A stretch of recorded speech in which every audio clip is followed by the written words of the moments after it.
natin tulad ng mga espiritu. Bigla naman pumasok sa sinagoga ng isang lalaking minahabi ng masamang espiritu at sumigaw, "Anong pakialam mo sa amin, Jesus na taga Nazaret? Naparito ka ba upang buksain kami? Kilala kita, ikaw ang banal na mula sa Diyos." Ngunit iniutos ni Jesus sa masamang espiritu, "Tumahimik ka." Lumabas ka sa kanya. Pinapamisay ng masamang espiritu ang tao, sumisigaw na lumabas. Nang di nilalasan lahat, at sila nagtanungan, "Ano ito? Bagong aral?" Nauutusan niya pati ang mga masasamang espiritu at sinusunod naman siya. At mabilis na kumalat sa buong Galilea ang balita tungkol kay Jesus. Ang mabuting balita ng Panginoon. Pinupuri ka namin, Panginoong Jesucristo. Magsiupo po ang lahat. Magandang gabi sa inyong lahat. So, pagnilayan mo natin yung ating Ebanghelyo ngayong dito. Sinasabi dito na si Jesus at ang kanyang mga alagad ay nagpunta sa Capernaum. Okay. Capernaum, ang ibig sabihin yan, ay barangay o village ni Propeta Nahum. Dito sa Capernaum, nakatira ang binan ni San Pedro. Dito nakapag-asawa si San Pedro. Kaya doon ang kanyang binan. At doon sa bahay na iyon, at yun ang lugar na kung saan, ang bahay na kung saan si Jesus at ang kanyang mga alagad ay naninihiyan. He made Capernaum as the center of his public ministry. So, kung kahit saan siya pumunta, hindi siya pupunta doon sa Nazareth, kundi doon na sa Capernaum, bilang sentro ng kanyang mga pinupuntahang bayan o pamamahayan. Ang nakapaligid po kasi sa paligid ng lawa ng Galilea ay 10 mga syudad. They call it Decapolis. Okay? 10 cities. Kaya kailangan niya ng parang center, sentro kung saan siya pupunta. Now, itong Ebanghelyo natin yan, ay kanyang papunta sa sinagoga ng Capernaum. Alam niyo yun, kung kayo makapunta lang sa lugar na ito, makikita pa ninyo ang ruins na kanilang nakita. At makikita na mo doon ang isang very unique na kulay puti, made of marble, I think. Itong gamit na material sa pagtatayo nitong sinagogue. Ang sinagogue ay parang simbahan nila.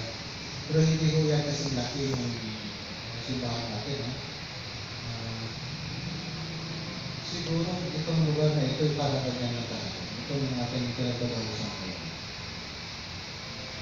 And the strange thing is that ang lahat ng mga bato sa paligid nitong sinagogue ay puro itim o gray. Gray is in color. Pero ang sinagogue ay gawa sa marble, puti. Kaya katanungan mo, saan nila kumuha ng material para itayo nitong sinagoga nito? Ito ho ay tinayo para sa kanila ng mga Romano. Imported ang material na tinayo para magkaroon sila ng magandang ugnayan, ng magandang relasyon. Okay? Now, pero dito, pinili ni Jesus na magpagaling na maraming nasakit. Isa nga sa napagaling na kung maalala niyo sa kwento, ay ang binan ni San Pedro. Okay? And isa sa mga episode na kanyang pagpapagaling at kanyang papunta sa sinagoga, usually he entered into the synagogue sa araw ng pamamahinga. They call it Sabbath day. Day of rest. Okay? Dahil iniutos yan ng Diyos. Kahit ang Diyos mismo nung siya maglalang ng 6 na araw, sa ika-6 kasing araw na paglalang ng lahat ng bagay ito sa universe, sa ika-6 na araw, inilalang niya ang tao. Pero sa ika-7 araw, nagtahin ang Diyos. After na makita niya ang ganda ng kanyang mga kayalan. Kaya ito yung naging batas. Kung nag-inutos na sa atin, sa mamatay na kayo sa katiting araw. The seventh day, the Sabbath day, the day of rest.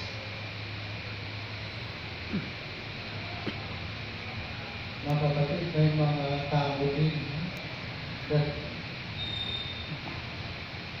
they idolize His work. Tinatawag nilang workaholic. Ayaw naman tayo yung trabaho. Thinking na trabaho ang nagbibigay buhay. Pag tumigil sa trabaho, parang ikaw mamatay. Mga kapatid, hindi mo tayo nilalang ng Diyos para sa trabaho. Ang trabaho ay binigay ng Diyos sa atin. Kaya we cannot sacrifice ourselves for the work. Alam ninyo, kung minsan nakakawa yung iba, sa sobrang tension sa trabaho, hindi na nila na-enjoy yung kanilang retirement. Bago pa sila mag-retire, bago pa nila matanggap ng kanilang tension, namatay na sa sobrang tension sa trabaho. Naintindihan ninyo? Noong before ng pandemic, pati linggo, hindi na nga nagsisimba eh. Kasi pag sinabi mo, simba naman ko, ako. Ano ko ba naman, general clearing ngayon? At ngayong linggo, pag linggo, mas malakas ang kita. Baka mo masabihin sa akin na titigil sa araw ng linggo. Ngayon, nag-pandemic. Ito yung iba, wala ka talaga trabaho for the whole week. Sa mga nawala ng trabaho, hindi ko sinasabing congratulations na nawala ng trabaho. Pero tell me, namatay ba kayo sa gutom? After so many days, so many months? More than a year already? May namatay ba sa gutom? Kaya ang buhay ay hindi nagpapakuha doon. So, pagkabanilin ninyo ang araw ng pamilya, ang araw ng pamamahinga. Ang si Jesus pumunta sa lugar na ito upang magpahayag ng mabuting balita. He welcome in this place. And he preaches. Siya nagpahayag. At namanga ang mga tao. Sabi ng mga tao, ang galing naman ito. Iba? Para pag siya nagsasalita, parang may kapangyarihan nagmumula sa kanya. May authority nagmumula sa kanya. Hindi tulad ng mga eskrita. Bakit ano yung mga eskrita?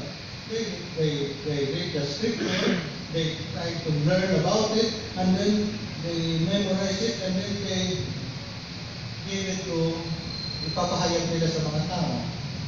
Pero para bagang pinatokapin mo lang sa isip mo, at pero they do not have any idea of the reality of what they are giving to people because it's not their experience. Pero si Jesus na dahil siya mismo ang ano ba ang mga nasa sulat? Hindi ba tungkol din kay Jesus? So nung siya na magpahayag, they felt that he has an authority unlike the scribes and the Pharisees. Of course, because it is his experience. Wala nang pinakamabisang pagpapahayag, kundi ang pagpapahayag na mula sa iyong karanasan. And no one can contest that because it's your experience.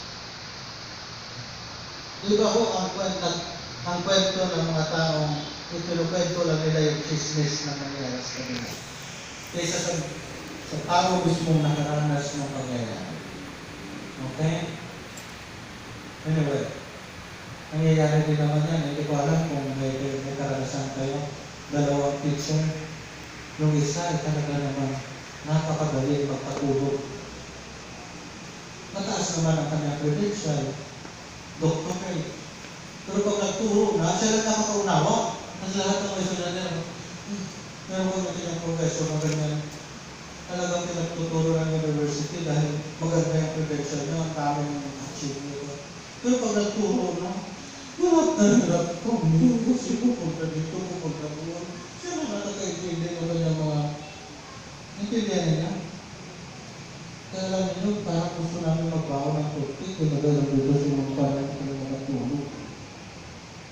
Meron namang teacher na nasa bahay ka pa, bago ka pa pumunta ng eskwela, nagmamadali ka na, dahil you are excited na marinig ang kanyang pagtuturo. Napakasimple. Yung mahihirap na bagay na ipapaliwanag niya na madali. Para naman every time na siya magtuturo, hindi ko maka-absent. Dahil mamimiss mo. Nag-i-enjoy ka. Because you are learning so much in a small time, and yet that time is very productive for you because you receive so much and you are happy about it. Intindihan niyo? Pariyo din sa mga parang yung minsan, di ba? Meron nila lang magaling magpatulog. Kaya kung minsan yung iba sabi ng iba na mabuti pa magpunta na lang kami sa mall again o sa ibang mga parang kagaling nila magpahayag. Yung iba naman ay gusto nyo rin mabaho ng toothpick. Kaya noon, nung may nandun pa yung simbahan natin naman, sa umaga, maaga yung bisa natin, di ba? Pag may nakikita ko natutulog, sabi ko sa sarili ko, ano nangyayari? Baka masyadong boring natin. Pero siya lang naman lagi natutulog, yung iba, gising naman. Lagi ba itong tulog? Ano ba itong nangyayari dito? O ginawa ng parang sili itong misa. Every time may misa, okay lang, may misa dun sa tulog. Pag walang misa, ito din naman ito. Gising na gising pag chismis, pero pag misa, baka may matamaan ako. Hindi ko na ito sa tulog. Alam niyo, ibig ko sabihin, ano? Iba yung may authority. And I tell you, may mga tao talaga kinakasihan ng Diyos. And blessed. That is the power of His word accompanies them. And particularly people who are a little bit more humble than the others. Pag mayabang kasi, kuminsan, ang biyaya ng Diyos ng pagpapa I don't know kung nakukuha niya ito sabihin. Pero the more humble the person is, the more you will see that God is using him to tell you the message that is right for you. He has the words of eternal life. He has the word to give life to those who are already dead, to those who are already hopeless. Because I tell you, itong panahon natin, napakaraming tao ang inaalihan ng masamang espiritu. Masamang espiritu. Ano yun? Yung bumukil-kil sa kanilang mga utak. May pag-asa pa ba? Ano pa kinabukasan? Ano ba mangyayari sa atin? Ano mangyayari ba magkakubig ka? Magkakauwi ka pa ba? Ano mangyayari sa pamilya mo? Magkikita ka ba kayo? Ang lahat ng mga takot at lahat ng mga alam niyo, masamang espiritu ko yun. Kaya ayaw ko nang lumabas. Pati pagsisipa parang ayaw ko nang gawin. Pero kung minsan, magaling talaga ng Bible. Yung mga bagay na makakatulong sa iyo, doon ka na papawanan. At ano yun? Na mabigyan ka ng lakas ng loob. I tell you, kahit magtago sa kwarto mo, magtago ka na sa drum, kung magkakakubig ka talaga. Sino pa ba ang mas secure kaysa sa mga leader ng mga bansa na mayayaman? Eh bakit nakakubig? With all the presidential guards. And you think you are safe? There is only one security. And there's only one virus that we need to be afraid of. And the virus of this masasamang spirit that tells you that it is hopeless already. Do not be afraid of the things that can kill the body. And that cannot kill the spirit. Be afraid of the things that will lead you to hell. Not that thing that can kill our body. Because anyway, we are going to leave it behind. Hindi ko yung sinasabi na maging stupido tayo, na maging reckless tayo, na magiging para tayo mga walang isip na hindi nag-iingat. Ang sinasabi ko, huwag tayo maging paranoid. Kasi pag paranoid ka na, mas matinding virus yun. Okay? Ang COVID hihingalin ka. Pero yung virus na yun ng paranoia, okay, kahit saan ka magpunta, sabi mo nung, you are not only making your life miserable, you are making also the life of others miserable because of your fears. Lahat na lang pinagagalitan mo dahil sa sarili mong takot. Okay? So, if God is with us, who can be against us? And I tell you this, anumang masamang espiritu ang nananahan sa iyong isipan at puso na ngayon ay hindi nagiging mabuti para sa iyo dahil sinasabi ko sa inyo, sino man ang maposes ng masamang espiritu ay walang kapahingahan. Walang kapahingahan. Dahil wala siyang gagawin kundi isipin ka. Yung sa iyo, easy, mahal ka ba ng Diyos? May halaga ka ba mabuhay? Ano ba? And then, isipin ba kaya mas mabuti pag magpakamatay? Kaya marami tayong cases na gano'n, lalo na sa panahon ngayon. Dahil ang suggestion ng diablo ay walang kahulugan ng buhay. Okay? So, ngayong gabi, with the same power that Jesus Christ was able to send to the evil spirit, shut up and get out of that man. He is not yours. He is mine.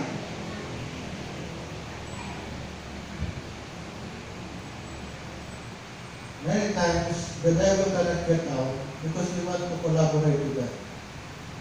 We want to stay in our fears. We don't. No, you are not for that. You are not for the devil. You are for Jesus. Because it is Jesus who died for you in order for you to live. Not live longer only, but to live eternally with Him in heaven. So, sino man ang namumuhay sa takot at namumuhay sa kawalan ng pag-asa, sinasabi ko sa inyo, in the name of Jesus, be free, be happy, be confident in His love. Doubt anything except the love of God for you. Let us pray.